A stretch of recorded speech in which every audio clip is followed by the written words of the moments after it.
Chapter 6. 162. Demon's Bargain.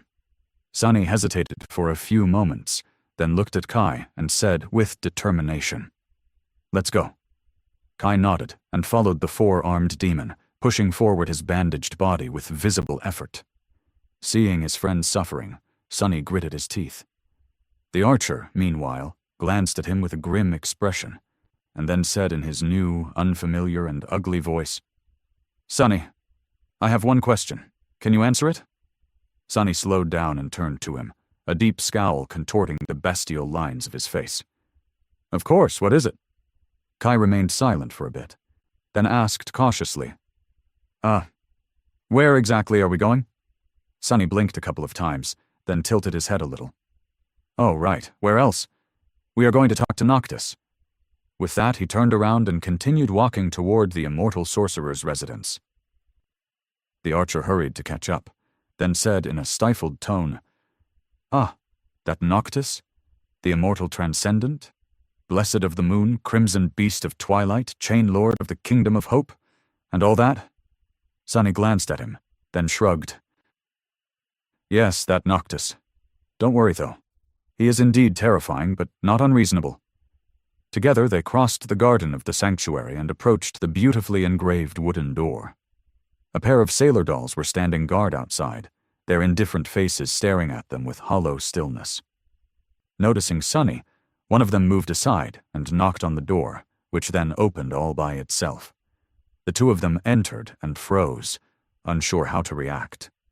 What the hell? Noctis was levitating above the floor, his legs crossed and his eyes closed. He might have seemed like a wise sage in the middle of a deep meditation, if not for dozens of empty amphoras of wine that floated all around him. The terrifying chain lord, blessed of the moon, the crimson beast of twilight, was dead drunk. Hearing someone enter, Noctis lazily opened one eye and stared at Sunny, then at Kai.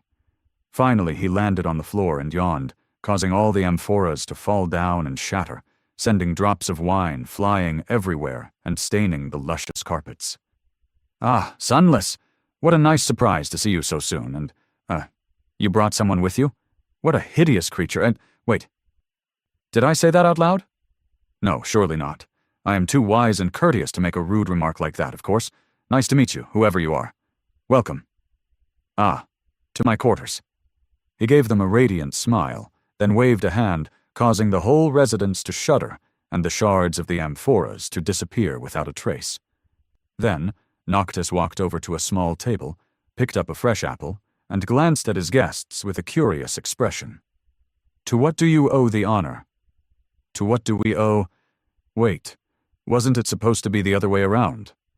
Sunny frowned, then glanced at Kai, who was staring at the immortal sorcerer with an inexorable expression on his burned, disfigured face.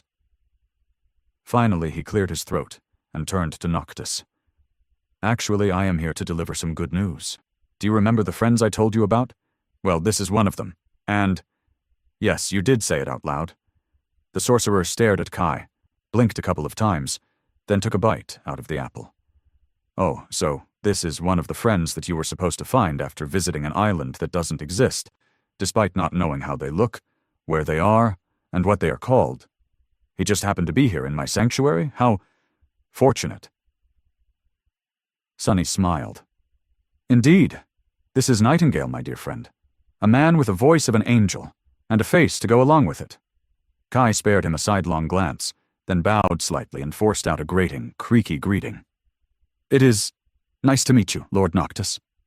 The sorcerer shuddered and looked right and left, then shook his head. "Gods, Sunless. Do not ever mention those creatures again, even in jest.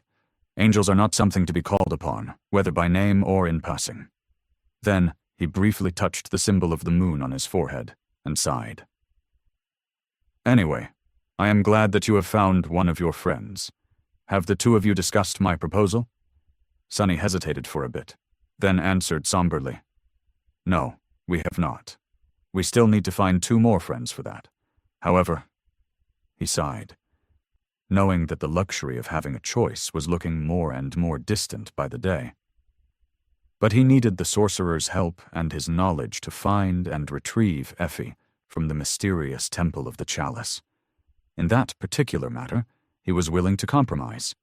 Even if he gave up the secret of the glass knife, he would still be in possession of the obsidian one.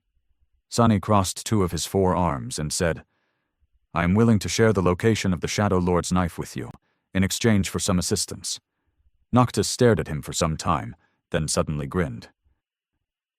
"Really? What assistance do you require? I am the most helpful person in the Kingdom of Hope, you know." Sunny raised 2 fingers. "First, you will help treat my friend's wounds. Second, you will help us rescue another of our other friends from the place she is being held in."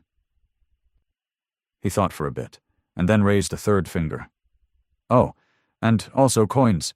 You will give me lots of Noctis coins." The sorcerer ate his apple in silence for a bit, then laughed. "Well, I think I can do 2 out of those 3 things at least. No problem, so tell me, where is your other friend being held?" Sunny lingered for a few moments, still hesitant to make the bargain. Finally he sighed and said, "Temple of the Chalice." Noctis suddenly choked on the apple, coughed violently a few times, then grabbed a glass of wine and nervously emptied it. Then, with a flushed face, he glanced at Sunny and forced out a strange smile. "I think I can do 1 out of those 3 things at least."